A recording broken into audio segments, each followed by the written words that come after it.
Muy buenas tardes. Nos encontramos en otra cápsula del Colegio de Abogados de Valparaíso, en nuestro ciclo de entrevistas a abogados destacados de la región de Valparaíso. Y en esta oportunidad nos toca conversar con un ilustre abogado porteño, don Pedro Pierri Arrao. Como siempre, nosotros vamos a dar algunas reseñas, ¿no?, de nuestro invitado. Don Pedro realizó sus estudios de Derecho en la Universidad Católica de Valparaíso. Durante el ejercicio de la profesión, ha logrado destacar tanto en lo académico, en lo judicial y en la función pública. En lo académico ha desarrollado una dilatada y reconocida carrera como profesor de Derecho Administrativo, la que ha desarrollado principalmente en la Pontificia Universidad Católica de Valparaíso y en la Universidad del Paraíso. Fue secretario general de la Universidad Pontificia Universidad Católica de Valparaíso entre los años 1969 a 1970, fue director de la Escuela de Derecho entre los años 1986 a 1992 y profesor titular de la Cátedra de Derecho Administrativo. Ostenta la calidad de profesor emérito con que fue distinguido por esa casa de estudios. En la Universidad del Paraíso, en el año 1972, ganó por concurso el cargo de profesor de la Cátedra de Derecho Administrativo, ejerciendo actualmente como profesor titular de planta de esa casa de estudios. Ha desarrollado docencia también en la Universidad de Chile y en la Universidad Diego Portales. Realizó cursos de doctorado en la Universidad de París entre el año 1966 a 68, siendo diplomado en Administración Pública en el Instituto Internacional de Administración Pública en el año 1969. Sus estudios continuaron en la Facultad Internacional para la Enseñanza del Derecho Comparado, años 68 y 78, en el Instituto Internacional de Administración Pública en París, año 1981. En el Consejo de Estado en Francia también, 1992, a lo cual se suma un programa sobre metodología de la enseñanza e investigación de derecho organizado por el International Legal Center de la Universidad de Nueva York entre julio y diciembre del año 1970. Durante su carrera académica, ha realizado numerosas publicaciones vinculadas a su cátedra. En el año 2016, la Pontificia Universidad Católica de Valparaíso publicó en su homenaje el libro Derecho Administrativo, obra reunida. En el año 2017, la Pontificia Universidad Católica de Valparaíso, en conjunto con la Universidad de Valparaíso, publicaron el libro Doctrina y Enseñanza del Derecho Administrativo, Chile, estudios en homenaje a don Pedro Pierri Arrao. En el ámbito judicial se desempeñó como ministro de la Excelentísima Corte Suprema entre los años 2006 y 2016 y como abogado integrante de la misma entre los años 2018 a 2021. Presidió la tercera sala de la Corte Suprema en los años 2014 a 2016 y fue ministro del Tribunal Calificador de Elecciones entre los años 2010 a 2014. También fue consejero de la Corporación Administrativa del Poder Judicial y por 8 años consejero de la Academia Judicial en representación de la Corte Suprema. En la función pública, don Pedro fue abogado del Consejo de Defensa del Estado por 40 años, desde el año 1966 hasta el año 2016. En los años 1966 a 1990, en la Procuraduría de Valparaíso, y en los años 1991 a 2006, como consejero de esa institución. Presidió el Comité Contencioso Administrativo y fue miembro del Consejo de Monumentos Nacionales en representación del Consejo de Defensa del Estado. Don Pedro ha practicado también con especial destreza y corrección la abogacía, siendo abogado de NAP, de Refinerías de Concagua, ex Refinería de Petróleo Concón, por 25 años, entre los años 1981 y 2006. También consultor del estudio jurídico Bofil, Mir Álvarez Jara, entre los años 2016 a 2019. Actualmente se desempeña como asesor del Comité Contencioso Administrativo del Consejo de Defensa del Estado y como asesor del Comité Judicial de la Contraloría General de la República. Continúa desempeñándose como profesor del ramo obligatorio de carrera de Derecho Administrativo en la Escuela de Derecho de la Universidad del Paraíso y es consultor de la Oficina Profesional Quintana Riet y Flores. Y por último, además, Premio de Excelencia Profesional del Colegio de Abogados del Paraíso del año 2022, ceremonia que se realizó hace algunos meses atrás. Don Pedro, buenas tardes, tiene usted la palabra. Bueno, la verdad es que escuchando el currículum me, me iba a cansar un poco con tanta actividad que realizaba, sin embargo no me da la impresión de haberme cansado tanto, ¿no? De haber desempeñado tantas funciones y muchas de ellas en forma simultánea, algo que hoy día podría parecer incluso extraño, ¿no? Pero quizá uno podría decir que lo más importante dentro de todo el currículum largo que usted ha leído es que yo me he entretenido desempeñando las funciones. O sea, lo más curioso es que en alguna oportunidad dije, bueno, ¿qué pasaría si no tuviera la necesidad económica de trabajar? Bueno, bueno, a lo mejor seguiría siendo lo mismo, porque para mí ha sido un disfrute el ejercer la profesión en tanto ámbito y en todas esas actividades.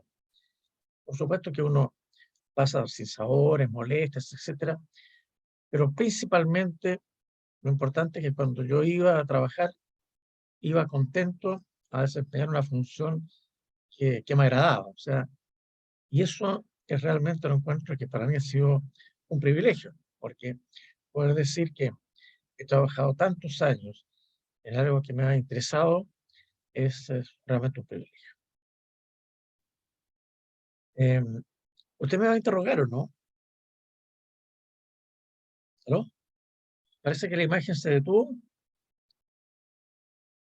Eh, Vamos a comenzar nuestra conversación, ¿no? Siempre nosotros partimos para conocer a nuestro invitado, ¿no? ¿Cuáles son sus orígenes, ¿no? De su familia, su infancia.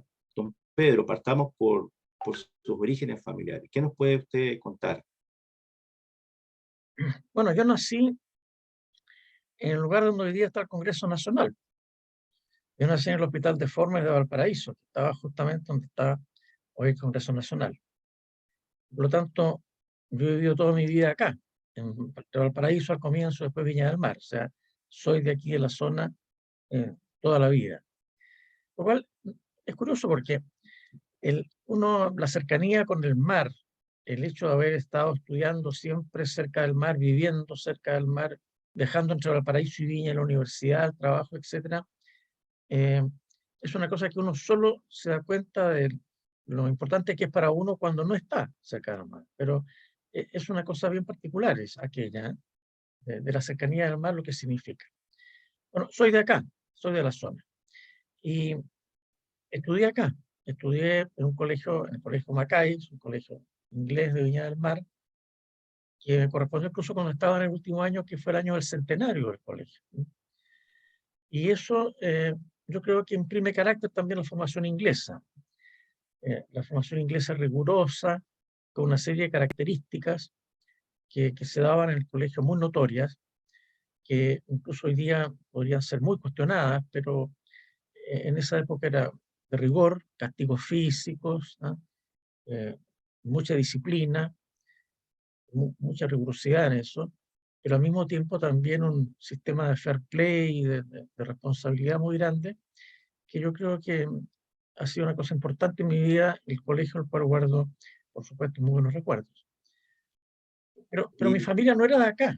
Mi familia, mi padre era médico y él justamente cuando se recibió consiguió un trabajo aquí en Valparaíso, en el sanatorio que hoy se llama Pereira, pero que en esa época era un sanatorio para tuberculosis. Mi padre era especialista en pulmón y tuberculosis, o sea, era llegado a la zona cuando precisamente yo nací. Mi madre venía de familia de Chillán originalmente, familia Raúl, y por lo tanto no eran de acá. Y mi padre era de Cañete, lo cual también para mí ha sido muy importante, porque durante toda mi juventud, incluso hasta más adelante ya recibí abogado, incluso yo siempre veraneé, todos los veranos los pasé en Cañete. Los pasé en Cañete y los pasé a caballo, los pasé recorriendo la zona y en forma muy rigurosa. Fíjense que hoy está de moda Cañete por todo lo que pasa en la Araucanía, pero lugares como hoy día que se llaman Quidico, ¿ah? Tirúa, Cayucupil, Peleco, lugares donde hoy día está la parte más delicada de todo el conflicto de la Araucanía, todas esas zonas yo las conozco, pero muy en detalle, por haberlas recorrido cuando niño, cuando joven, a caballo innumerables veces. Entonces, para mí, la Cañete, digamos, el sector del campo fue muy importante. Y esto quizás lo vinculo con otra cosa, ¿eh? Porque resulta que en la época en que yo era niño había muy pocas aficiones para los jóvenes, para los niños. ¿Eh? ¿En qué se entretenían los niños? ¿De qué sabían los niños? Bueno, los niños sabían de automóviles, los automóviles que cambiaban de modelo todos los años, ¿eh? Sabían de cine y sabían de fútbol.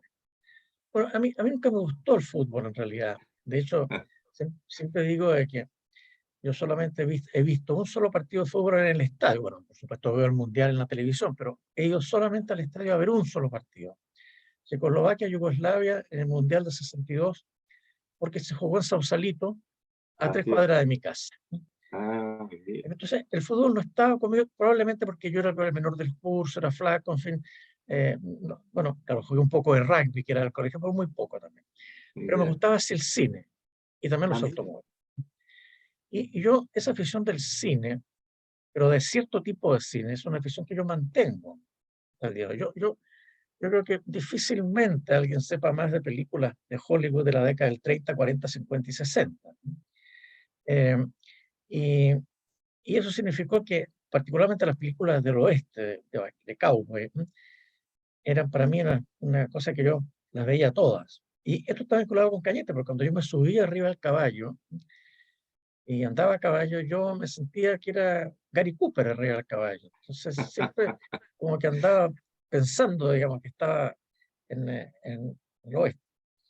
Y el O asunto John del Wayne, automóvil, ¿no? O John Wayne sí, también, ¿no? Las también, películas de pero John por Wayne. supuesto, John Wayne, Gary Cooper, James Stewart, Henry Fonda, Gregory Peck, todos esos actores de la década del 40 y el 50. Pero Gary Cooper era el que era mi actor Y preferido, me digamos. imagino Ahora en sí. esa época, bueno, estas películas se daban en muchos cines, ¿no?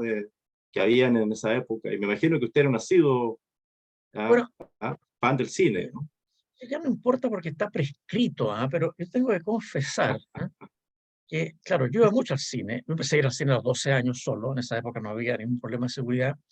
En Viña, en el centro, había unos pocos cines, bueno, el Olimpo, el Rialto, el Rex, el Municipal, que es la película.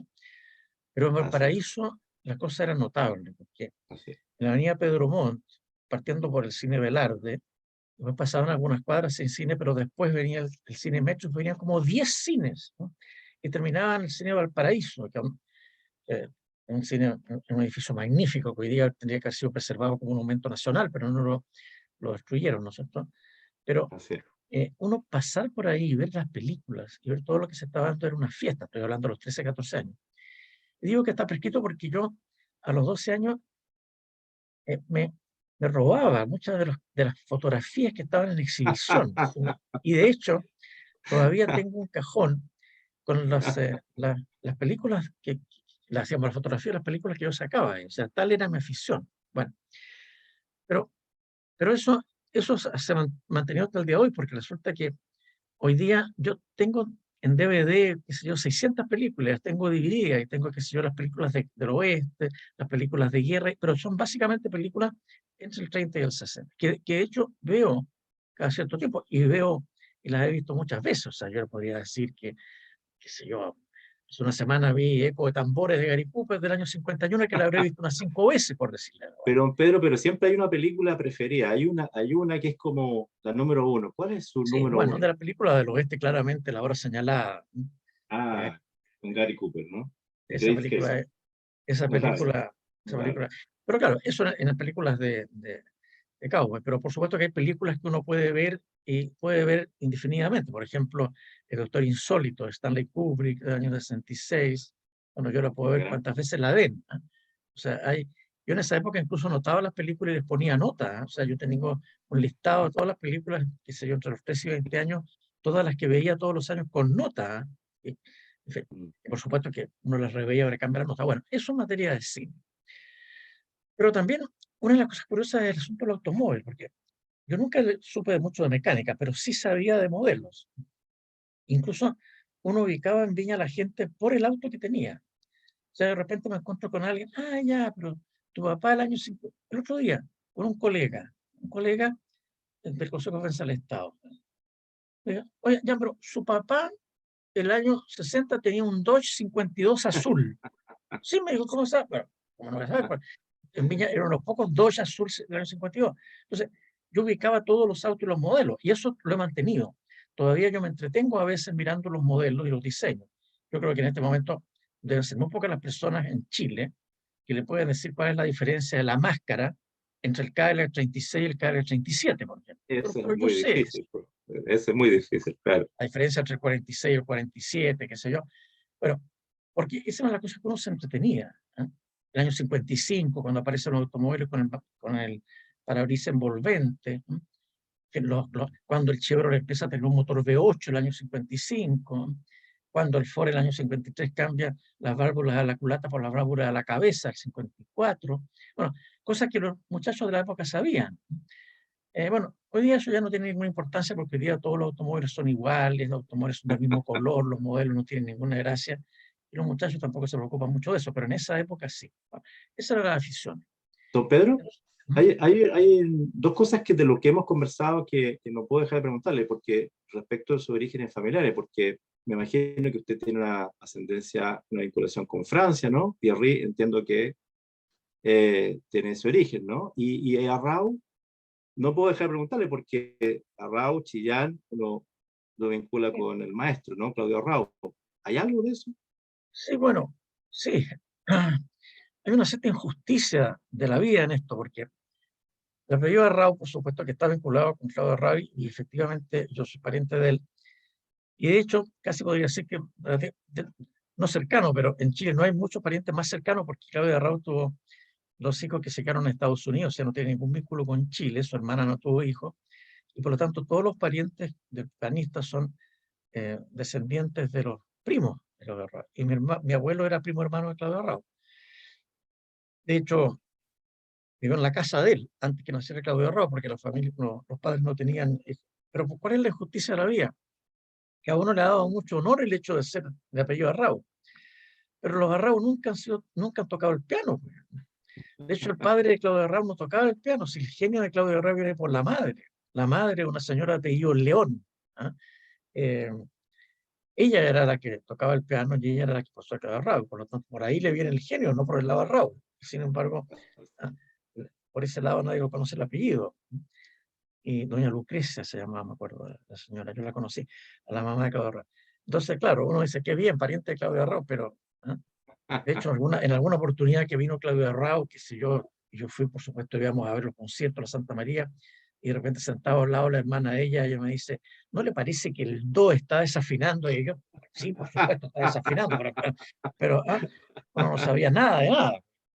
Y por el lado de Pero, Pierri, sí, efectivamente, mi ajá. abuelo era francés del País Vasco, Pierri Etchepare, y formó parte de la emigración muy grande que hubo en Chile a finales del siglo XIX, 1870, 1880, en que muchos franceses vinieron a Chile, particularmente a radicarse en la zona de la Araucanía.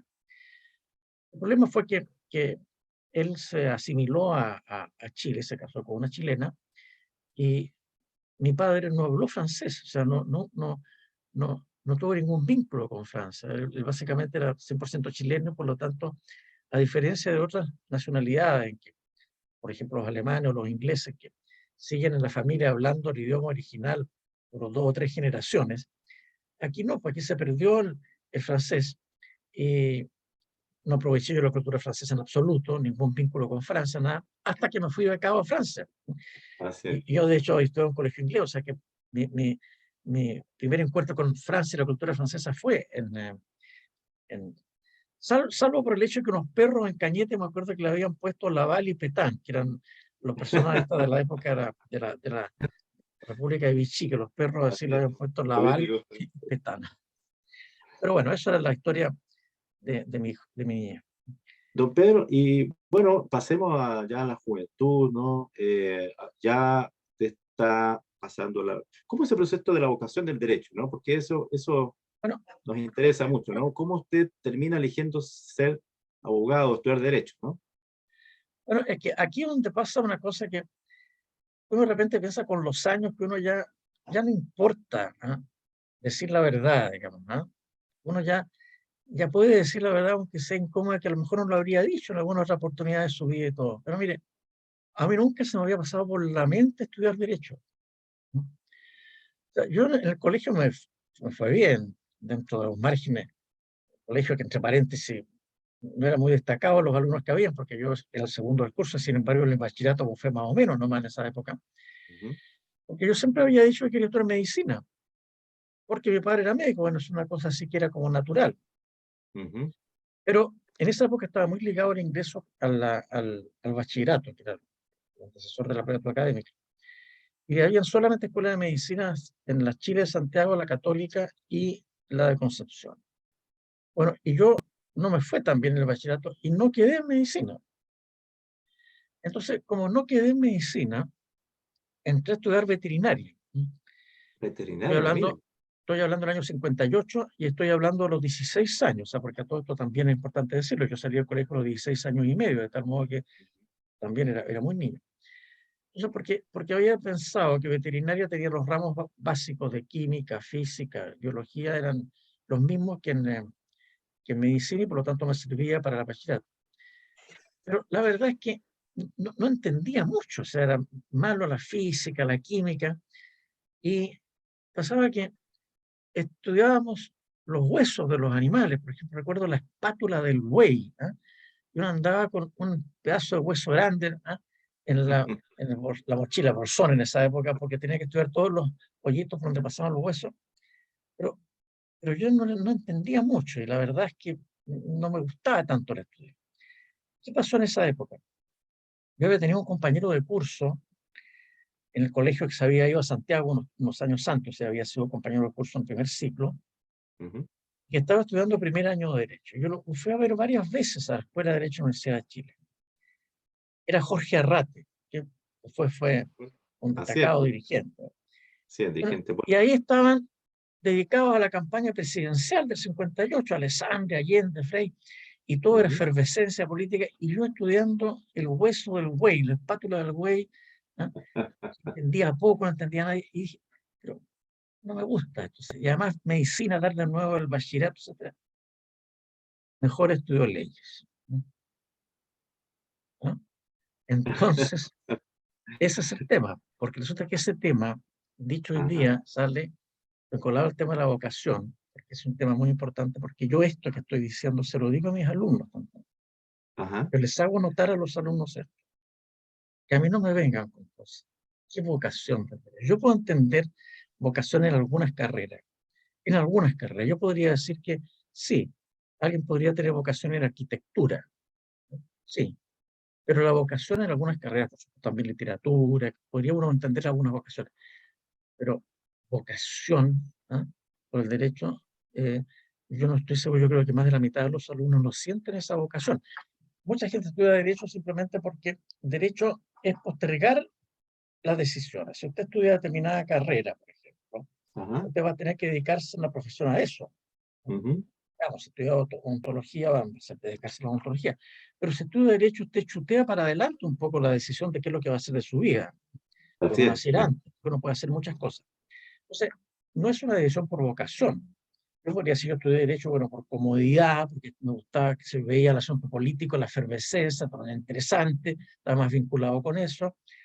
Era un asunto interesante, se discutía, se hablaba, se alegaba, pero vocación ninguna.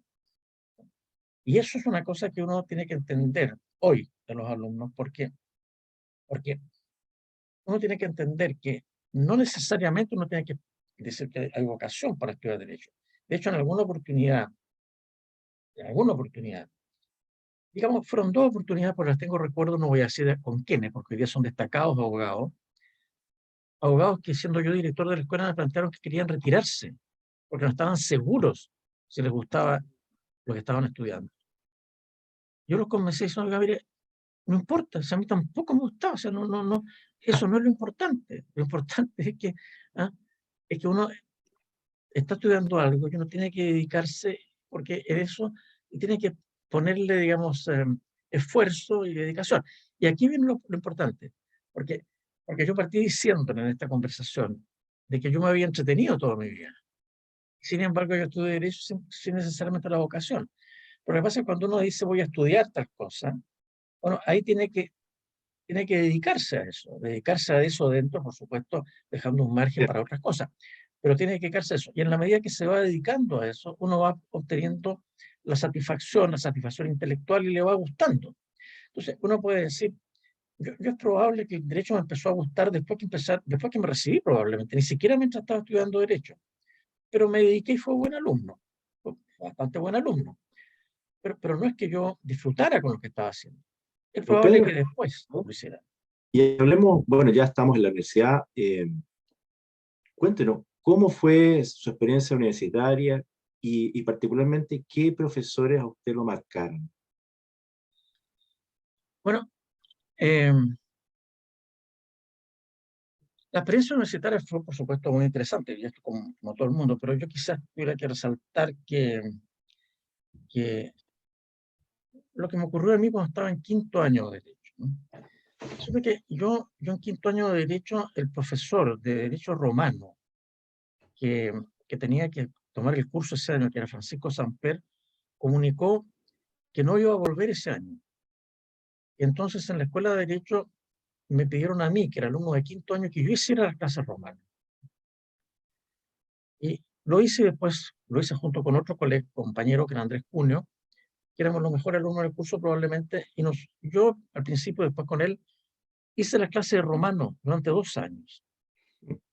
Pero esto me significó estudiar Derecho Romano, pero el asunto es que yo solo sabía lo que pasaba en esa clase, ¿no? Porque incluso había cambiado el sistema, romano se enseñaba históricamente, ¿no? Con el libro de Petit, que era el libro original, el romano de la época de Justiniano. Entonces, yo no tenía más conocimiento que el que en ese momento pasaba en la clase. Pero ocurrió que el curso que me tocó es uno de los mejores cursos que pasaba por la escuela, en que estaba Mm, Raúl Bertelsen, ¿ah? Manfred Wigelmi, Félix Lagrés, bueno, y muchos otros que fueron grandes abogados, pero sobre todo eran estudiantes muy inteligentes. Y ellos sabían de que yo solo sabía lo que estaba diciendo en clase. Y en las clases entonces levantaban la mano y decía, señor, ¿podría explicarme esto? Yo ahí aprendí a tener cancha. Ahí adquirí cancha para poder manejarme en un ambiente hostil, ¿ah? Porque los alumnos, ¿saben ustedes? Bueno, pero eso fue una experiencia muy especial, ¿no? De hecho, a final de año el examen, yo tenía que dar examen de civil junto con Cunio, y después tenía que irme a tomar examen de romano. Y cuando di examen de civil, todo el curso de romano estaba para ver cómo me iba en el examen. O sea, se dan cuenta de una situación de tensión. Bueno, entonces, eso fue muy claro, especial, una gran cosa. Por supuesto que después dejé romano, ¿ah? Doctoré en Derecho Administrativo, que nuevamente vuelve el tema de la vocación, porque ¿por qué Derecho Administrativo? Bueno, muy sencillo, porque resulta que había un profesor que fue director de la Escuela de Derecho, que tuvo mucha influencia sobre mí, no tanto porque era profesor del ramo de minería, sino que por su personalidad y por lo que nos decía fuera del ramo, que era don Julio Ruiz Bourgeois. Y Julio Ruiz Bourgeois siempre sostenía en esa época que antes de ponerse a trabajar había que estar un año en Europa. Bueno, en esa época, viajar a Europa eh, no era como hoy día. claro. Para poner un ejemplo, el, el pasaje de Europa costaba lo mismo que 100 días de hotel. O sea, si yo me iba a un hotel que costaba 10 francos diarios, el pasaje costaba 1000, o sea, 100 veces Mm. más. Entonces, cuando uno se iba, se despedía para siempre, digamos, pero mientras estuviera allá, yo me fui en barco, camarote de 6 personas, o sea, bueno, o sea, pero no era como ahora. Entonces, el hecho de decir, hay que pasar un año en Europa antes de trabajar, yo fui una de las personas que le hizo caso. Entonces, para mí lo más importante era conseguir una beca para viajar al extranjero. Y sabía que la única forma de tener una beca era siendo profesor, y por lo tanto tenía que ser profesor, no ayudante, como era de romano. Y por lo tanto, yo postulé a un concurso de Derecho Administrativo como profesor auxiliar, y ahí entonces me metí entonces en la universidad como profesor, y por lo tanto ahí postulé a las becas y me fui becado. Esa es la historia de la vocación, entre comillas, del derecho administrativo. O sea, en el fondo, se beca para obtener la beca. Pero eso ya fue al final de la carrera. Lo más importante, creo yo, es, en el caso mío y de mi generación, es que yo soy representante de una generación de los 60. Ujú. Es todos los defectos y virtudes. O sea, una generación pensó que podía cambiarlo todo. O sea, llena de ideales, sin ningún apego por el dinero o la riqueza en los planes personales, ¿no? O sea, la mayoría de los estudiantes militábamos en partidos políticos, pero nada más que para participar activamente en la construcción de un mundo mejor.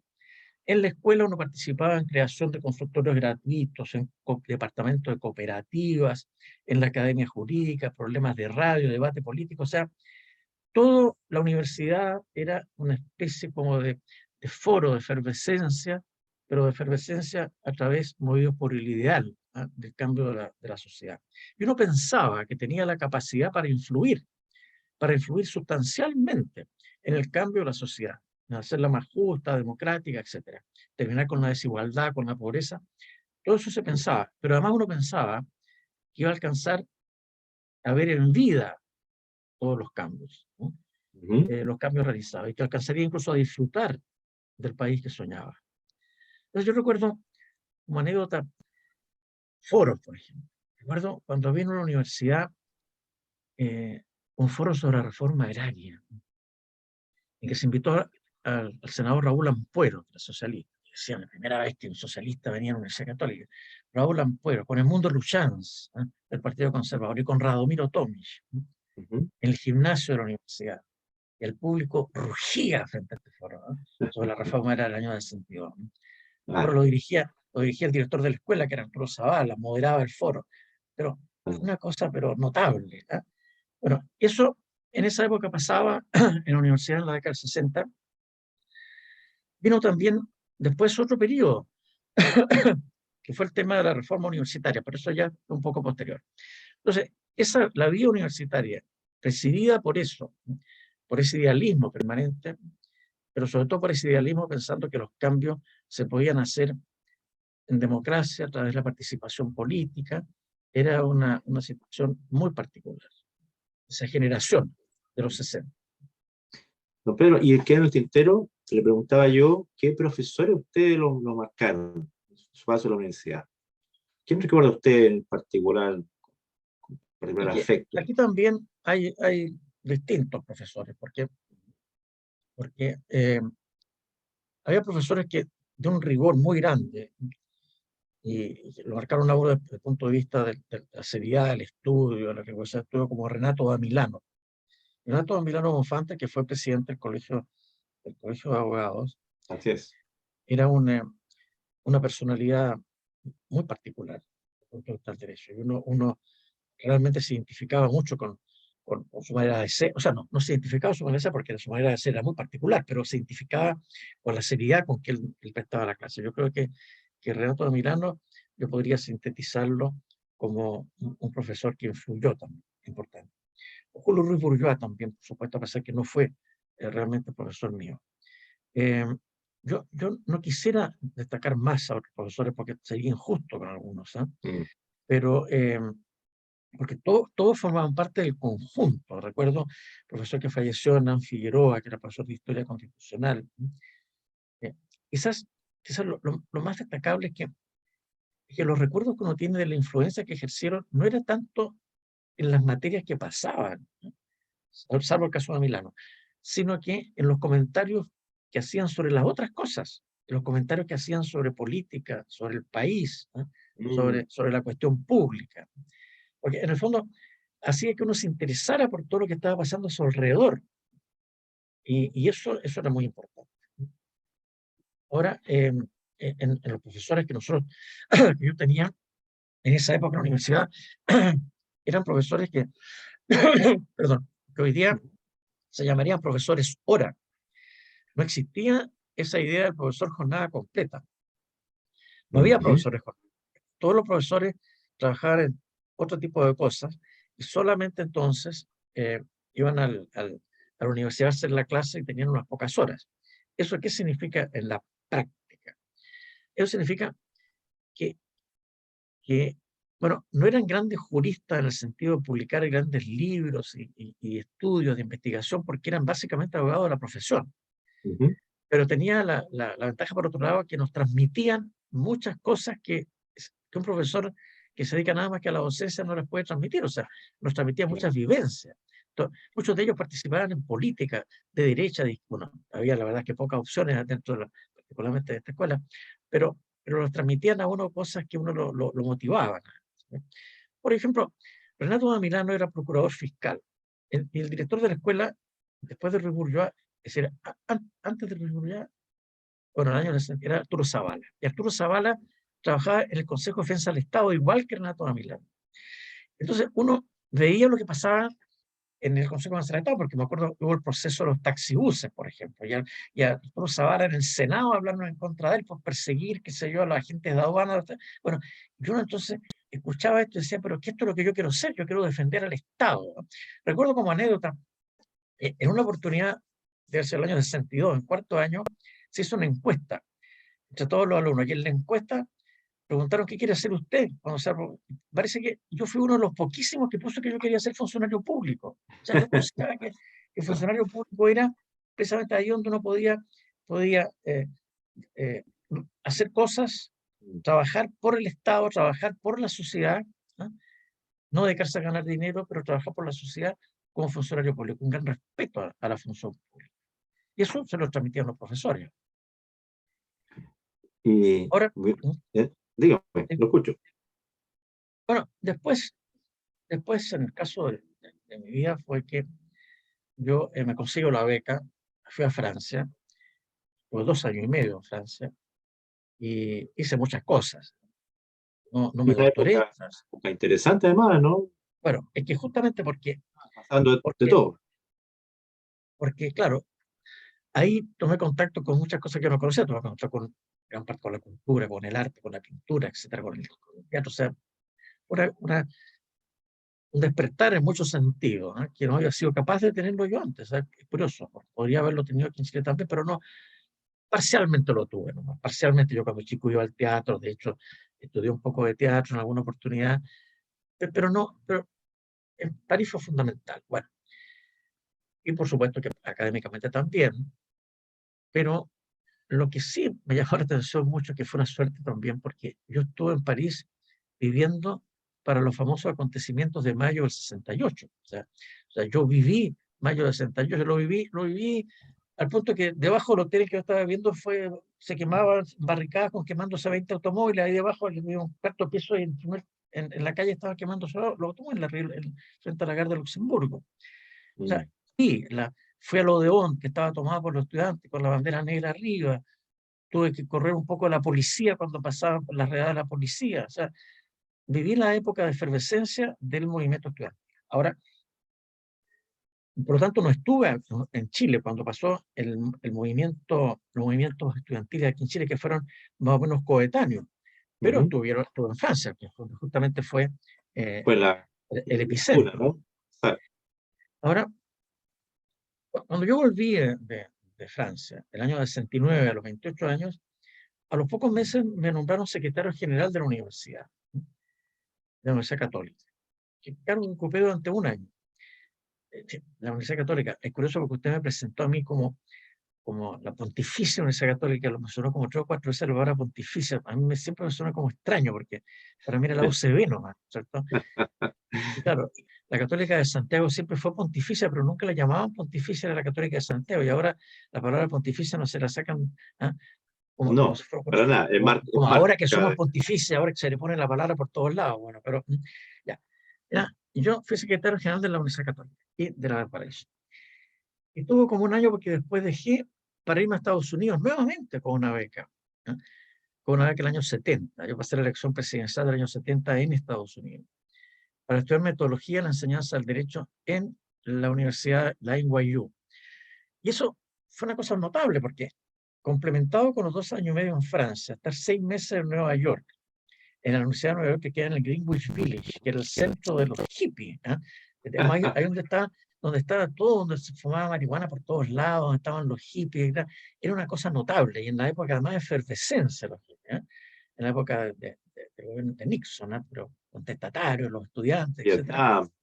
Claro, y eso también fue notable, en una beca muy buena de la Fundación Ford, buena beca desde el punto de vista económico, y con muy poco que hacer fuera de estudiar la metodología de la enseñanza activa del derecho, cosa que, entre paréntesis, yo todavía practico en la medida de lo posible, porque a los alumnos nos preparan las clases, lo cual es esencial para los efectos de la metodología activa. Pero lo curioso es que yo tuve ese cargo de secretario general a los 28 años, que claro, uno podría decir, ¿cómo puede uno estar en un cargo de esa jerarquía a los 28 años? Solamente la temeridad lo explica, pero no, porque resulta que el rector tenía 32, pues, entonces el vicerrector tenía 30, o sea, en el fondo era un grupo de gente muy joven que estaba gobernando la universidad.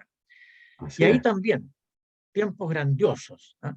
Reforma universitaria, Senado académico, claustro pleno con participación de todos los estamentos, discusiones interminables sobre el sentido y la misión de la universidad, todos esos tiempos vibrantes, intensos, de inquietudes, comprometidos con lo que uno podía, con lo que se llama el compromiso de por vida con la universidad y los cambios sociales, etc.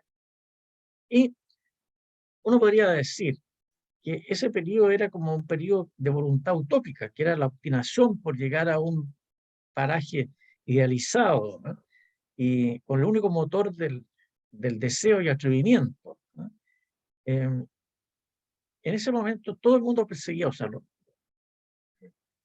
lo que yo pertenecía, una sociedad y un hombre nuevo. Y todo el mundo se arrojaba a eso con una especie de quimera, con arrojo, etc. Y ¿ah? el año 71 y 72, el gobierno de Allende, la cosa se puso más compleja, ¿no? La materialización de toda esta quimera se estrella, ¿no? Con una realidad. Todo esto lo estoy diciendo porque, por Dios, que se parecen con las cosas que nosotros hemos visto recientemente. O sea, como que la historia como que da vuelta. Y todo esto termina abruptamente el 11 de septiembre del 73. Y ahí comienza otro periodo en la historia de mi carrera, porque todo lo anterior, como ya he explicado, a través de lo que yo sentía, lo que pasaba, lo que vibraba, todo termina el 11 de septiembre del 73. Y digo todo termina porque claro, eso fue una situación muy particular que no se ha investigado suficientemente qué pasó con el sector de las personas jóvenes, entre las cuales estaba yo, que no se fueron al exilio. Porque claro, sabemos la historia, nosotros los que se fueron al exilio, los que fueron detenidos, los detenidos desaparecidos, pero hubo un grupo de gente que no se fue al exilio ni perdió el trabajo, pero se tuvo que deponer de todas las quimeras ideales de la noche a la mañana y enfrentarse a una realidad completamente distinta. Ahora, el pasar, en el caso mío, de una universidad dirigida por mi generación, convulsionada, democrática, participativa, a una universidad intervenida dirigida por un miembro de las Fuerzas Armadas tuvo enormes efectos. Sí, En el me plano, imagino. en el plano exclusivamente, claro, en el plano exclusivamente académico, los primeros años tuve que silenciar algunos aspectos importantes de mi cátedra. O sea, a lo mejor no debía hacerlo, pero la prudencia se impuso. O sea, definiciones como estado de policía, estado de derecho, estado arbitrario, estado legal, cómo se asegura la libertad en un régimen democrático, una serie de cosas que uno tenía que tener mucho cuidado con lo que decía. Yo pensaba que, que lástima ser profesor de derecho público, porque si hubiera sido profesor de derecho comercial o derecho romano, ¿ah? Bueno, no me habría visto en la situación, pero ser profesor de derecho público, que es la relación entre el Estado y los particulares, bueno, es difícil. Años bajo toque de queda, que por supuesto que uno con la formación de uno publicita, entiende lo tentatorio y lo represivo que puede ser una situación semejante, y que la población termina por acostumbrarse. Pero esa situación fue la situación que uno vivió, ¿ah? en la universidad, que después, por supuesto, fue cambiando a poco y siempre había espacios de libertad, como a la hora del café, qué sé yo, y situaciones en que uno podía conversar y discutir, etc. Pero eso es una cosa que por supuesto lo marcó a uno. Sí, eso, Pedro, bueno, varios que hemos, colegas que hemos invitado, también vivieron esa efervescencia universitaria, nos relatan exactamente lo mismo, ¿no? Cómo fue ese cambio, ¿no? Tan traumático para su generación. Don Pedro, y vamos ahora bueno, usted ya está en el ejercicio profesional, pero usted desarrolló la docencia, ¿no? La abogacía, el litigio. ¿Cómo fueron esos años ya como profesional? Bueno, lo que ocurrió fue que precisamente, yo no sé si a la larga estuvo bien o no, ¿ah? Porque el hecho de que yo fuera, además de docente, fuera abogado del Consejo de Defensa del Estado, yo entré al Consejo de Defensa del Estado en enero del 66. O sea, yo me recibí en agosto del 65. Era profesor auxiliar de Derecho Administrativo. Y gané el concurso para entrar al Consejo de Defensa del Estado en enero del 66. Entre paréntesis, concurso. Yo me encargo todo lo ganado por concurso, pero uno dice, pero qué bien por concurso. Pero si hoy día se abre un concurso para ser abogado del Consejo de Defensa del Estado, se presentan 300 personas. Pero cuando yo gané el concurso, no, me presenté yo nomás. O sea, en el fondo, ¿sabía usted? No era tanta la Claro, competencia, pero hoy día imagínese cómo han cambiado las cosas, entre paréntesis, que ese es otro punto así es, importante. así Bueno, es. entonces yo entro al Consejo de Estado en enero del 66, era profesor auxiliar de Derecho Administrativo, me saco la beca, me fui con permiso sin sueldo, eso fue muy complicado, entre paréntesis, porque estar 2 años y medio con permiso sin sueldo no fue tan fácil conseguirlo, etcétera, etcétera. Bueno, pero ¿por qué digo que yo estoy seguro? Yo no fui como profesor administrativo tan destacado como podría quizás haber sido, porque si yo me hubiera dedicado nada más a la cátedra, Ujú. a lo mejor yo podría haber publicado mucho y escrito mucho, pero resulta que yo tenía que compartir ni en la cátedra, ni disciplina de derecho administrativo, con mi trabajo como funcionario del Consejo Nacional del Estado. Entonces, Así es, claro. yo nunca tuve el tiempo, porque a esa época, en esa época ya, después que yo me había recibido, empezaron a aparecer en la universidad los cargos de jornada completa. O sea, ya había la posibilidad de dedicarse solo a la universidad, porque hubo muchas modificaciones, años 68, 69, después de la reforma. Ujú. Van a aparecer los profesores con la completa. Y hoy día, prácticamente, la universidad funciona con los profesores con la completa, pero, pero en la época en que yo estaba aquí, esto yo podría haber sido jornada completa, pero no podría tener que haber dejado el consejo. O sea, ahí había una situación que por supuesto que mermó mi calidad docente, evidentemente, porque yo la compatibilizaba con la función. Ahora, eso por un lado perjudicó mi actividad docente en el sentido de que no publiqué tanto, pero por otro lado me dio a mí una visión que es posible que muchos otros profesores de Derecho Público no la tenían, porque yo, al trabajar Ujú. en el Consejo de Estado, yo conocí por dentro, digo por dentro de verdad, la administración del Estado. Entonces, ese era mi plus, a conocer realmente cómo era la cosa. Entonces, el cargo del Consejo de Estado es bien interesante porque si bien durante 17 años lo desarrollé estando en el gobierno militar, pero el Consejo de Estado siempre se caracterizó por ser la defensa del interés del Estado, no del gobierno. Y eso es Ujú. importante porque hoy día es así también. Y eso significa que no hubo una intervención muy fuerte desde el punto de vista político en esto. De hecho, los presidentes del Consejo de Defensa del Estado en el gobierno militar eran todos grandes juristas, ¿no? Y grandes consejeros. Incluso a Milano, que fue presidente del Consejo de Defensa del Estado. Ujú. Entonces, era una actividad profesional muy importante de defensa del fisco, o sea, defensa básicamente del dinero del Estado. En el fondo antes se llamaba defensa fiscal, era defensa del dinero del Estado, ¿no? Al punto que uno se identificaba con el Estado, con el fisco. O sea, qué sé yo, cuando el fisco gastaba plata, uno pensaba que se estaban quitando a uno, porque uno se sentía como el dueño. Entonces, eso fue importante en la profesión. Y mi jefe era de Milano, justamente en Valparaíso. Mi jefe era de Milano, que era muy riguroso, que uno incluso uno podría hasta decir anécdotas. Bueno, tenía que escribir los borradores por los dos lados de las páginas para anotar páginas. Cuando uno hacía la creación de impuestos, si tenía alguna duda, en la duda tenía que ponerlo a favor del fisco. Yo no sé cuánto dinero habré perdido por eso, pero en la duda a favor del fisco siempre. O sea, de una rigurosidad notable. Y eso fue muy Miren, formativo. Ahora, entonces, compatibilizando entonces Consejo de Defensa del Estado con la con universidad. Ahora también en el concurso del año 71, la Universidad de Valparaíso, que en esa época era la Universidad de Chile, y por supuesto que el ser profesor de la Universidad de Chile era una situación que era de mucho prestigio, por lo tanto fue importante haber ganado el concurso de la Universidad de Valparaíso, de la Universidad de Chile, sede de Valparaíso, la cual también por supuesto postulé solo, porque tampoco había otros postulantes, pero después se transforma en la Universidad de Valparaíso Dicho sea de paso, se transformó en la Universidad de Valparaíso el año 81 y el primer rector fue Renato da Milano, precisamente. Así es, así es. Claro. Eh, entonces, claro, y entonces ya eran como tres cosas, porque era la Católica, la Universidad del Paraíso, claro que hay solamente pocas clases, y el Consejo de Defensa del Estado. Y el año 81, cuando era, era decano Mauricio Besanilla, a Mauricio Besanilla lo nombraron abogado jefe de la refinería de Petróleo Concón.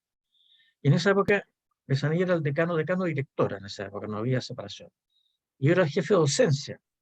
Y Besanilla me llevó como abogado ayudante de él también a la refinería. Y me permitía el tiempo, digamos, hacer las cosas. Porque en el fondo, hoy día sería raro decir, mira, usted va a abogado al consejo de la Universidad de Paraíso, además, abogado de la refinería, sí, pero claro, yo recordaba que mi padre siempre me dijo, mira, en las profesiones que lo importante es hacer las cosas y hacerlas bien. Que Ujú. lo haga el día domingo, el día sábado, no es tan importante, digamos, ¿eh? No es un asunto del horario, ¿eh? Es el asunto de que las cosas se hagan bien. Bueno, yo pude compatibilizarlo. Por eso es que estuve en una refinería durante 25 años, la refinería de petróleo, lo cual me dio otra visión, porque Mm. una cosa es defender al Estado en juicio, el Consejo de Defensa del Estado es 100% juicio, o sea, litigio, litigio, litigio, litigio, litigio. Pero el trabajo en una refinería de petróleo, no obstante que sea una empresa del Estado, es una empresa y por lo tanto funciona con un cierto criterio empresarial. Entonces la función del abogado es completamente distinta. Yo revisaba contratos en inglés sobre, qué sé yo, compra una caldera en Estados Unidos, ¿ah? El plan habitacional de los funcionarios, ¿no? Bueno, o sea, muchas cosas que es prácticamente un trabajo de abogado de empresa y eso me dio una óptica distinta a la profesión. Ahora, lo que sí tengo que reconocer es que yo nunca ejercí la profesión liberal. O sea, yo clientes no. Alguna vez alguien me encargó un piso de alimentos, alguna vez, no sé, una posición efectiva, pero dos o tres cosas nomás, pero nunca ejercí, ¿no? Don Pedro, y ahí sería interesante que usted nos dijera, bueno, usted ha sido litigante, ¿no? Del Consejo de Defensa del Estado. ¿Qué cree usted, cuál debe ser digamos, el perfil del abogado litigante? ¿Qué es lo que debiese uno tener en consideración a la hora de litigar? ¿Qué es lo que hace la excelencia en la litigación, según su experiencia? Y esa es la pregunta, porque bueno, yo a los alumnos yo les digo que, dice, ¿cómo puede uno tener una reunión en la mañana, un alegato en la tarde, un informe en derecho acá o una escritura por acá en un mismo día? Y la respuesta es, bueno, como dijo alguna vez un profesor, me acuerdo que lo dijo, saber distinguir lo accesorio de lo principal, ¿ah? O sea, esa cuestión es muy importante, o sea, saber dónde está el meollo del asunto, dónde está el meollo. En la profesión, yo no podría decir más que generalidades, ¿no? En la profesión hay que ser serio, riguroso, que no se le bañen los plazos, no dejar las cosas para última hora, etcétera, etcétera, etcétera. Pero todas esas cosas son lugares comunes. Así es. Pero lo importante, Ajá. lo importante es ser muy riguroso en cuanto al meollo del asunto. Y cuando se hacen los escritos, bueno, saber exactamente dónde son los puntos, cuáles son la estructura de los escritos del legato. Yo, por ejemplo, cuando veo a ver, en mi actividad como ministro de la Corte, o en mi actividad como abogado del Consejo, o actualmente también como abogado del Consejo, yo veo una demanda, yo al tiro me doy cuenta, una demanda de 50 páginas, yo al tiro me doy cuenta dónde están los puntos importantes y me doy cuenta dónde está el bla bla nomás. Ujú. Entonces, eso es muy importante como saber diferenciar y saber distinguir. Y cuando uno lo escribe, también ponerlo por los puntos clave en un orden, una estructura lógica del asunto, cosa que la persona que lo lea lo entienda, que lo entienda rápidamente. Y lo entienda rápidamente porque no lo va a leer detenidamente, lo va a leer muy rápidamente. Por lo tanto, tiene que entenderlo a la primera lectura. Entonces, es más que nada un tema de cómo escribir y cómo expresar las ideas. Pero resulta que, ¿cuál es el problema? El problema es que eso significa que en el estudio de la universidad, la persona tiene que aprender a expresarse por escrito y verbalmente. Y ese es un Ujú. tema hoy día, pues, expresarse Así es. verbalmente y por escrito, ¿no? Es un tema, por Así es. supuesto, muy importante. Ahora, claro, podríamos hablar de lo que es la profesión de abogado en este momento, no sé, pero Interesante porque, bueno, además que también quiero que se refiera un poco a su experiencia como ministro de la Corte Suprema, está del otro lado, ¿no? Y ahí también es interesante saber, por ejemplo, esto de los alegatos, ¿no? Porque usted estaba en los dos lados, ¿no? Ha estado Sí, alegando y ha escuchado sí, alegatos. Entonces, sí, cuéntenos de claro. eso. Bueno, yo, de hecho, siempre decía, ahora, desgraciadamente ya no puedo decirlo porque el ministro de Banco está en el mismo caso, la ingeniera Vivanco. Yo decía antes que la nombraran a ella, yo soy la primera persona probablemente en la historia, en los últimos 100 años, porque a lo mejor parece que antes puede haber habido alguien, la única persona en la historia de 100 años que ha llegado a la Corte Suprema sin antes haber desempeñado nunca ninguna función judicial. Porque todos los que habían nombrado en estos grupos externos habían sido abogados integrantes. Yo, en cambio, Claro. nunca había sido abogado integrante. No había sido abogado integrante porque era como compatible con el Consejo de Defensa del Estado, porque si un abogado del Consejo de Abogado Integrante no se pueden ver las causas porque son muchas causas que tiene el Consejo de Defensa del Estado. Ok, claro. Por lo tanto, yo era la única persona que nunca había sido integrante, hasta que llegó Ángela Vivanco, que tampoco había sido, o sea que ya no, ya, ahora tengo que decir, soy el único hombre que nunca ha sido abogado integrante, porque ella también nunca fue abogado integrante. Bueno, pero, ¿qué significó esto? Significó que yo no sabía cómo funcionaba esto por dentro. ¿Ya? Mm, Yo, por ejemplo, pensaba que, claro, que como el Código Orgánico dice que primero habla el menos antiguo y mm. después el más antiguo en esta regla se respetaba rigurosamente, eso no es así, pues. Habla el primero que tiene ganas de hablar nomás. ¿Mm? Ah, Porque, mire. o sea, o sea, hay montones de cosas y de reglas, ¿ah? Y, claro, y que, por ejemplo, en el asunto de la capacidad de atender un alegato, bueno, yo alegaba bien cuando alegaba por el Consejo, pero yo estoy seguro Ajá, que ahora alegaría mucho mejor, porque yo ahora sé, por ejemplo, que todas las cosas tengo que repetirlas, pero repetirlas una vez, no, por si acaso se distrajo la persona. Hay que fundamentar el orden, entonces decir justamente, voy a decir estos 4 puntos, 1, 2, 3, 4, porque el ministro tiende a distraerse, el ministro no tiene capacidad para estar una hora escuchando un alegato, pues. ¿Ah? bueno, Bueno, eso es entonces, interesante, entonces, ¿no? entonces uno tiene que estructurar el alegato, tiene que repetir una vez, pero no más de una vez, porque si repite más de una vez molesta, pues. Sí, ¿no? Sí. Y, y el asunto de la discusión por dentro, la discusión jurídica, es una cosa también distinta. O sea, como todas las salas, todos los ministros son distintos y por lo tanto no hay como reglas generales, porque en una sala la conversación es así, en otra más así, en una se plantean los formas distintas, pero bueno, ¿qué quiere que le diga? Es una experiencia notable. Ahora, la experiencia mía en el caso de la Corte Suprema, yo nunca salí de la tercera sala, obviamente, porque la tercera sala es la que ve el derecho administrativo, o sea, para mí es fundamental. De hecho, todavía hoy día yo recibo los fallos de la tercera sala y los reviso, en fin, o sea, es la sala que me nutre a mí académicamente. O sea, para mí esto fue un complemento. Para mí fue un complemento académico fundamental, la tercera sala, puro derecho administrativo. Pero yo también desempeñé otras actividades. Por ejemplo, estar 8 años en la academia, todo el tiempo que estuve en la academia, en realidad como representante de la Corte Suprema, en realidad era el vicedecano de la academia, porque era la persona que representaba a la Corte Suprema, que es lo más importante en este punto. Entonces yo ejercí una función importante en la academia y fue muy para mí importante, porque eso de delinear y decidir quiénes son los que van a entrar es una cosa importante. Ahora, yo qué tengo que decir, y esto a mí me llena de orgullo, esto no por mí, sino Ujú. que por el país, porque yo puedo decir que para entrar a la Academia Judicial no hay ninguna influencia externa. O sea, ahí realmente entran los que ganan el concurso. El concurso se diseña a través de preguntas que la hacen distintos profesores de derecho, después son exámenes objetivos, etcétera, etcétera. O sea, al final hay una entrevista. Alguien podría hacer una entrevista, puede pasar, pero la entrevista es solamente para ver ah, otro tipo de cosas, digamos. Pero el ingreso a la academia es muy riguroso, muy serio, y eso es un contraste con todo el resto de los países, yo no solamente de América Latina, sino que de gran parte del mundo.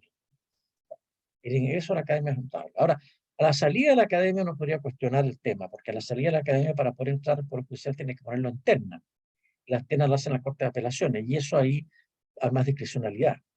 Yo entre paréntesis, eh, siempre he escrito de que hay que modificar eso, o sea, la persona cuando sale de la academia tendría que ser como el Ministerio de Relaciones Exteriores, o sea, tener asegurada la entrada Mm. al Poder Judicial por antigüedad y no tener que estar esperando mucho tiempo postulando a concursos en distintas cortes para entrar, porque eso desincentiva que la mejor gente entre a la Academia Judicial. sea, los que entran son los mejores los que se presentan, pero no estoy seguro si los que se presentan son los mejores, porque usted entra a la Cámara de Juzgar y después tiene que empezar a luchar por las ternas. Entonces, eso es un asunto que puede modificarse, pero el ingreso a la Cámara es muy serio. O sea, para mí eso fue una experiencia notable. Y también la otra experiencia fue que fui miembro del comité de la Corporación Administrativa del Poder Judicial y también, por supuesto, presidí el comité de modernización. Y eso también es una experiencia notable, porque en el fondo uno ve cómo se administra por dentro los miles de millones que son de la infraestructura del Poder Judicial. Y que también me hace tener una mirada un poco crítica, porque los ministros de la Corte Suprema no están para administrar, ¿eh?, la corporación. No obstante que la ley dice que está administrada por un consejo que son 5 ministros de la Corte Suprema.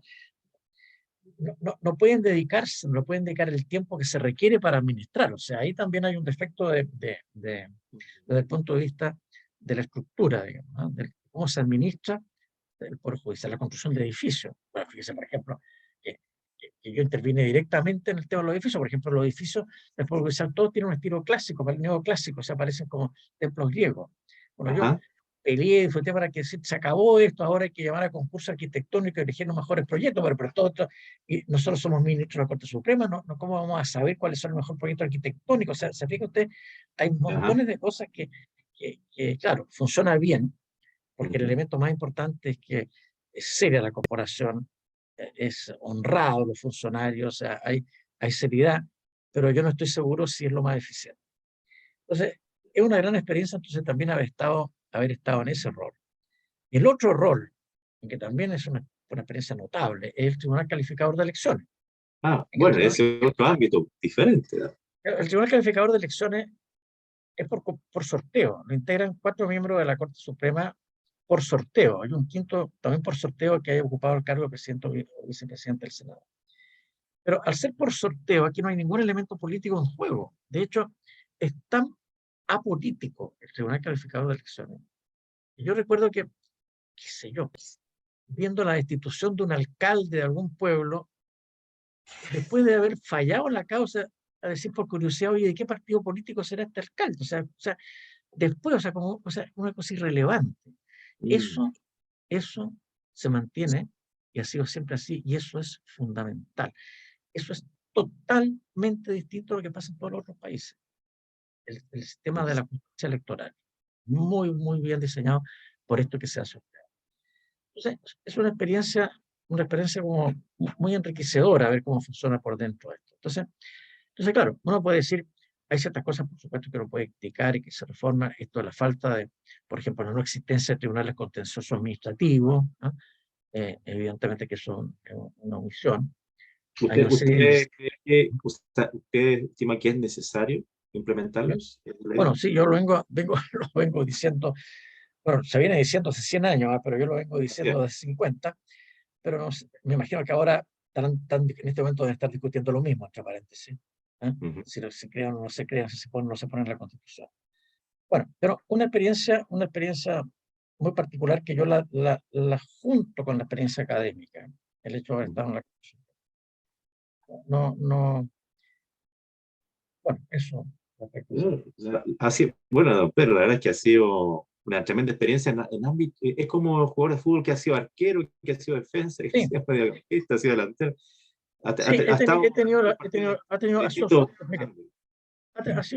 ha sido mucho de suerte porque en el fondo el haber podido tener tantos trabajos distintos. Ahora, esto del Consejo de Defensa del Estado también merece una situación, un comentario, ¿eh? Porque dice que después de todo yo trabajé 40 años en el Consejo de Defensa del Estado, es un montón de tiempo, ¿eh? 25 años en Valparaíso, y 15 años como consejero en Santiago antes de entrar a la Corte Suprema, y ahora de nuevo, como asesora de esta edad, fíjese, todavía no, de nuevo, trabajando en el Consejo de Defensa del Estado y la Contraloría, ¿eh? Esto fue la función pública, porque no puedo dejar de referirme un poco a la función pública. Mira, yo, yo me tiro mucha pinta, como se dice. Bueno, un par de cosas, pero que no son precisamente las que podría decir, mire, este señor tan destacado en esto. No, no, yo por otra cosa. Yo llevo 40 años en el Consejo de Defensa del Estado, más 10 en la Suprema, son 50. ¿Qué hay que le diga? Nunca, en 50 años, nunca he faltado a la pega ni un día. sea, nunca he pedido una licencia médica. Nunca. No he visto nunca una licencia médica. Nunca he usado una licencia médica. Nunca ha faltado. Claro, uno podría decir, como decía un amigo, chita, que tiene suerte porque nunca estaba enfermado. Sí, he tenido suerte porque nunca me he enfermado. Pero me he enfermado. Lo que pasa es que si yo estaba con resfriado, he ido a trabajar igual. Pues. O sea, en el fondo, no me echo a la cama porque, qué sé yo, porque me duele un dedo, o porque, tengo una intervención quirúrgica, qué sé yo, choqué con una puerta y me hizo una cicatriz, me pusieron unos puntos aquí, bueno, pero fui a trabajar al día siguiente. Teóricamente podría estar una semana sin trabajar. Bueno, siempre, nunca le he sacado la vuelta al trabajo. Y eso yo me vanaglorio, y eso yo lo digo, porque hoy día lo considero un escándalo el tema de las licencias médicas. Hoy día se pierden en la función pública más de 20 días, mucho más de 20 días al año por licencia médica por funcionario en promedio en Chile. Cuando yo me retiré del Consejo de Estado, yo pedí un certificado que dijera que no había pedido otra licencia médica. Cuando fui a la Suprema, pedí un certificado que dijera que no había licencia médica, porque en el fondo de eso yo me vanaglorio. ¿Ah? ¿Ya ves? ¿Pero por qué? Bueno, primero por respeto a la función, porque en el fondo la función que yo desempeño en la Corte Suprema o en el Consejo de Defensa del Estado es una función pública en defensa del interés general, pues. ¿Ah? Y por lo tanto uno se siente vinculado con esa, no es un lugar donde yo trabajo para ganar solamente el dinero. Entonces, eso es muy importante y eso es una cosa que la gente tiene que tener presente cuando postula los cargos. Cuando postula los cargos, o sea, ese como de dedicación a la función es un tema que yo creo que hoy día como que no tiene la misma fuerza que tenía antes. Probablemente si uno lee los libros de principios del siglo, el concepto mismo de la función pública hoy día se ha distorsionado. La licencia médica, bueno, por supuesto, es una situación escandalosa, pero en general, ¿qué es lo que pretende uno con respecto a uno con la función pública?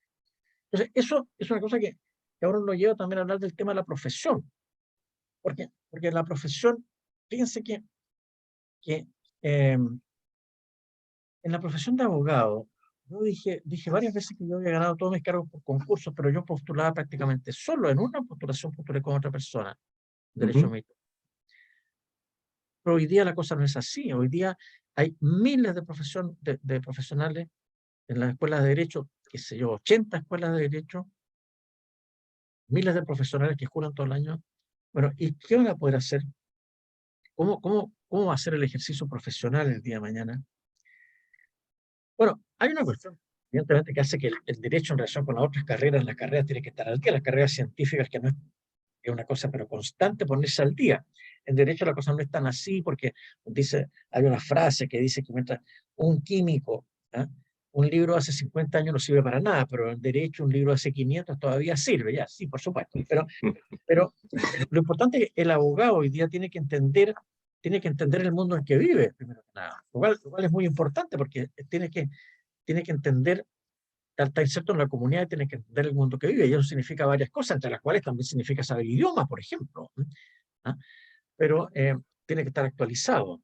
Tiene que estar actualizado en la evolución legislativa en Chile, en el extranjero. O sea, hay una serie de derechos, o sea, de normas y de principios que son transversales, digamos, que atraviesan los países. Bueno, pero además está el tema, a mi juicio, de el entorno en que el abogado tiene que desenvolverse, que es muy inhóspito. El problema de la corrupción, el tráfico de drogas, el deterioro del medio ambiente, la desigualdad social, ¿ah? El logro económico como el principal incentivo, ¿ah? Eso lleva a que el entorno del abogado es muy delicado, porque va a tener como desafío, por ejemplo, el tema de la corrupción. Y el tema de la corrupción es un tema gravísimo desde el punto de vista del individuo, porque rompe todo el tejido institucional y además degrada al individuo. Y eso es un tema que a mi juicio en la profesión de abogado es extraordinariamente importante. El abogado se va a enfrentar a la disyuntiva entre elegir una conducta digna con la naturaleza humana o contraria a ella.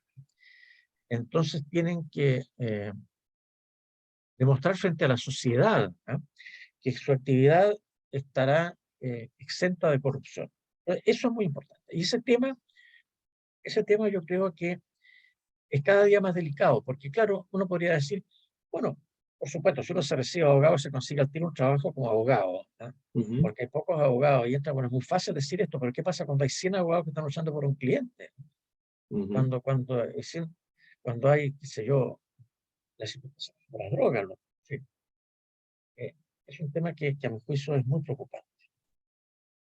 Eso merece una pequeña reflexión respecto a la profesión de abogado. Ahora yo no sé en el futuro cómo se va a abordar esto de la cantidad de abogados, porque debe que este tema no es solo de los abogados. Fíjese que salió en el diario hace un par de días atrás que Chile tiene 3 veces más odontólogos que lo que se necesitan. Mm, En Chile hay 31.000 odontólogos cuando se necesitarían no más de 10.000. Es una cosa pero sorprendente. Yo no había nunca pensado en eso. Ya no mm. es solo el tema de los abogados. Bueno, ¿cuál es el desarrollo de las profesiones? Pero ese tema es un tema mucho más general que nos toca. Ahora, en cuanto a la enseñanza del derecho, eh, yo pienso de que la enseñanza del derecho, por supuesto que las universidades van adaptando sus planes día a Ujú. día, que hoy día no son los mismos planes que antes, ¿ah? Pero, pero la formación jurídica eh, es distinta a las formaciones científicas. Yo, por ejemplo, me doy cuenta que un alumno, un alumno que está en tercer año de medicina, por ejemplo, Ujú. tiene que conocer todos los huesos que estudió en primer año en anatomía, pero el estudiante de derecho da la impresión como que se olvida de las materias que fueron pasando los años anteriores y como que botan los cuadernos y como que no recuerdan las materias anteriores. No sé, ese tema yo lo percibo en las universidades, lo siempre presente, por supuesto, lo mismo que el tema de la falta de inquietud por lo que está pasando en el mundo, porque yo a veces comento, digo, bueno, ¿en qué consiste la juventud? ¿En qué consiste la vejez?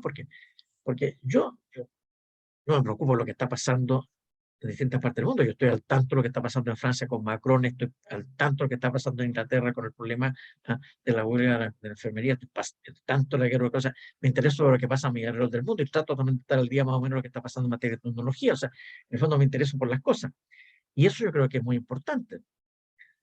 ¿Y usted cree que los estudiantes hoy día, digamos, carecen de eso? ¿Cree que hay que, Sí. digamos, fomentar, digamos, una vinculación más con la sociedad, con el medio, con lo que está pasando? Alguien me decía otro día que si no está en TikTok los alumnos los estudiantes nos interesan, no sé, yo no quiero calificar a los alumnos, pero yo me doy cuenta, sí, por las interrogaciones que uno hace en general a los alumnos, que el conocimiento en general de lo que está pasando a su alrededor en el mundo no es una cosa que los interese realmente. Ahora, yo lo que sostengo es que yo puedo decir, si la persona está estudiando astronomía, ¿eh? Bueno, puede que no le importe lo que esté pasando alrededor, si la persona está estudiando derecho, tiene que estar al tanto de lo que está pasando a su alrededor, tiene que estar al tanto de lo que está pasando en materia de la Constitución, los proyectos que se están presentando, etcétera, etcétera, ¿no? Ahora, aunque no le interese el derecho, ¿ah? Porque de momento que eligió la carrera de derecho está obligado a estar al día. Eso es cierto, don Pedro. Yo coincido plenamente con usted. Don Pedro, mire, ya bueno, no hemos pasado el tiempo presupuestado, pero la verdad es que podríamos estar conversando, yo creo que 2 horas más, porque quedan muchos temas pendientes. O sea, su visión del derecho administrativo, cómo está ahora. ¿No? Ha cambiado mucho el derecho administrativo, ¿no? En las últimas décadas. El derecho Entonces, administrativo en alguna oportunidad, yo recuerdo un colega, amigo que era profesor, ayudante administrativo, dije, yo me voy a retirar del derecho administrativo porque el derecho administrativo no existe, ¿eh? Estoy hablando hace 50 años atrás. Claro, el derecho administrativo es una cosa que tenía ninguna importancia. Hoy día el derecho administrativo la lleva, todo es derecho administrativo, así todo es derecho administrativo. y ha surgido el derecho sancionador hoy día, ¿no? Se habla de una especie de rama del El derecho. derecho, el derecho sancionador es derecho administrativo, ¿no? Pero el Así derecho, es, el derecho, el derecho ambiental es derecho administrativo. así El es. derecho, el derecho urbanístico es derecho administrativo. El derecho tributario es derecho administrativo. O sea, en el fondo, todo es derecho administrativo. Ahora, eso, sin embargo, con toda la importancia que tiene, yo sigo sosteniendo que la base de la formación del derecho es el derecho civil. Se me fue la imagen, parece. ¿Ah? ¿No?